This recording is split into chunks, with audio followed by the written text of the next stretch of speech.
Yes. Halløj. Det er jo en ganske særlig dag i dag.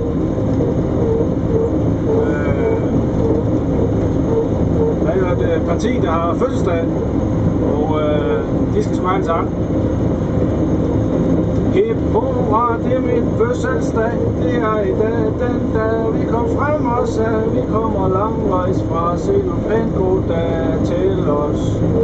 Sådan en dag, som nu den i dag, den skal vi bare have mange flere af. Jeg stemmer for Hella, den er sikker at være med jer. Ja, tillykke med dagen. Jeg kan jo, som I ser, ikke lige være og fejre den sammen med jer, men sådan er det jo. Som Leif han siger, i et liberalt parti, der kan det godt være en gang imellem, der er nogen, der er på arbejde. Og det er jeg jo tydeligvis nu. Der er jo sol fra en skyfri himmel snart. Fantastisk vejr. Det må jo være indikation på, at partiet har gjort det godt.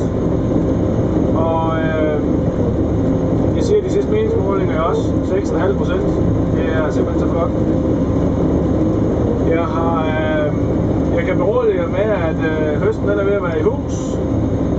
Der bliver høstet hvede lige nu, det kan også blive til hvedeøl, men malkbyggen er med garanti også sikret. Så I kan roligt gå i baren. Det var sådan set det, jeg havde at citere. Jeg håber, I får en god dag eller aften, eller hvordan I nu fejrer det. Og må I nu bare i baren og så tage en tjenestelig tår over til os. Så tager jeg en rigtig, når jeg kommer hjem. Så må I selv døje med hovedpinen i morgen. Ja, hej.